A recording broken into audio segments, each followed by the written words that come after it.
नमो भगवते वासुदेवाय नमः। ओम नमो नारायणाय नमः। जय श्री कृष्ण, जय श्री कृष्ण, जय श्री कृष्ण। बंधुजनों, आज हम नरसिंह जयंती पर भगवान नरसिंह के जन्म अवतार की कथा सुनेंगे। तो चलिए कथा प्रारंभ करते हैं। बोलिए जय श्री कृष्ण, जय श्री कृष्ण, जय श्री कृष्ण। सतयुग की बात है। कश्यप नामक एक महर्षि थे जिनको 2 पत्नियां दीति और अदिति थीं। देवी अदिति ने तो देवताओं को जन्म दिया, पर देवी दीति ने 2 राक्षस पुत्रों को जन्म दिया जिनका नाम हिरण्याक्ष और हिरण्यकश्यप था। इन दोनों भाइयों ने मिलकर पूरी ब्रह्मांड में हाहाकार मचाया हुआ था। एक दिन राक्षस हिरण्याक्ष ने माँ पृथ्वी को चुराकर समुद्र में छिपा दिया, जिससे परेशान होकर सभी देवतागण भगवान श्री हरि विष्णु जी के पास गए और कहा कि हे भगवान, आपके द्वारा निर्मित प्रकृति का विनाश हो रहा है। आप जाकर माँ धरती की रक्षा कीजिए और राक्षस हिरण्याक्ष से माँ पृथ्वी को मुक्त कीजिए। जिसके बाद भगवान श्री हरि विष्णु जी ने वराह का रूप धारण किया और राक्षस हिरण्याक्ष को मारकर पृथ्वी को मुक्त कराया। भगवान विष्णु जी द्वारा मारे गए अपने भाई का बदला लेने के लिए राक्षस हिरण्यकश्यप ने ब्रह्मा जी की घोर तपस्या करी। हिरण्यकश्यप की इस तपस्या से प्रसन्न होकर ब्रह्मा जी ने उसे मनचाहा वरदान मांगने को कहा। पहले राक्षस हिरण्यकश्यप ने अमर होने का वरदान मांगा, किंतु भगवान ने कहा कि इस संसार में कोई भी जीव व प्राणी अमर नहीं है, इसलिए तुम कोई दूसरा वरदान मांगो। वत्स राक्षस हिरण्यकश्यप। तब राक्षस राज हिरण्यकश्यप ने वरदान के रूप में मांगा कि नहीं तो मैं अस्त्र से मरूं और ना ही मैं किसी शस्त्र से मरूं, ना ही मैं दिन में, ना ही मैं रात में, ना मैं बाहर मरूं, ना मैं अंदर मरूं। ब्रह्मा जी ने उसे तथास्तु कह दिया और चले गए।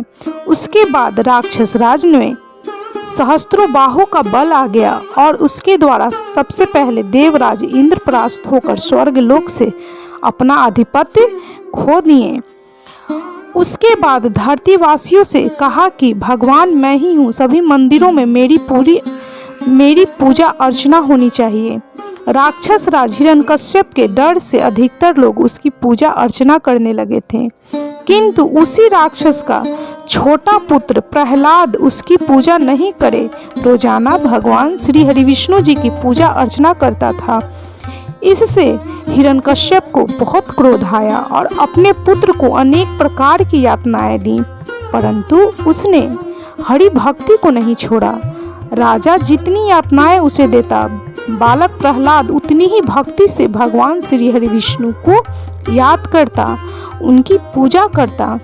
एक दिन बालक प्रहलाद को हिरण्यकश्यप ने दरबार में बुलाया और उसका सिर धड़ से अलग करने की आज्ञा दी, किंतु बालक प्रहलाद ने अपने पिता हिरण्यकश्यप को समझाया कि पिताजी, आप भगवान श्री हरि विष्णु जी की शरण में चले जाओ, अभी भी आपको वो माफ करेंगे, आपके सभी पाप दूर हो जाएंगे और आपको मुक्ति मिल जाएगी।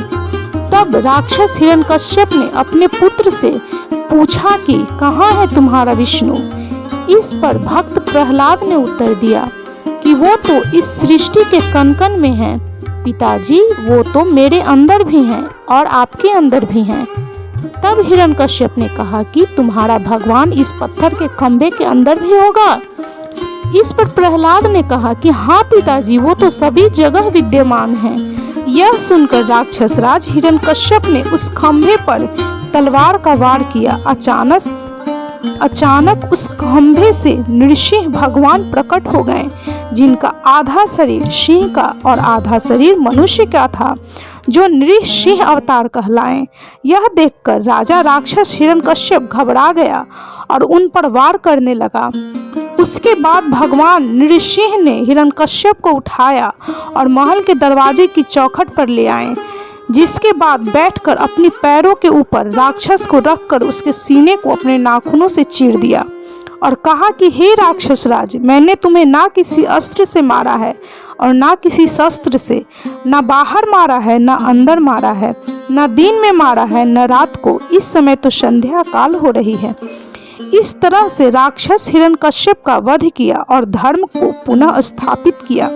राक्षस के बाद भक्त प्रहलाद को वहां का राजा बनाया गया। जिस दिन भगवान विष्णु जी ने नृसिंह का अवतार लिया था, उस दिन वैशाख मास की शुक्ल पक्ष की चतुर्दशी होने के कारण आज भी हर साल इस दिन को नरसिंह जयंती के रूप में मनाया जाता है।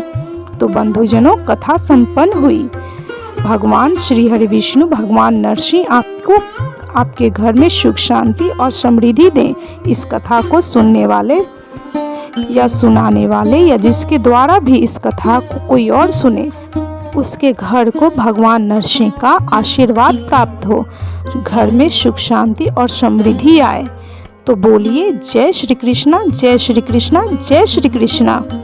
बंधुजनों, आपको यह कथा कैसी लगी कमेंट जरूर करें, और यदि यह कथा अच्छी लगी हो तो कृपया लाइक, शेयर और सब्सक्राइब जरूर करें।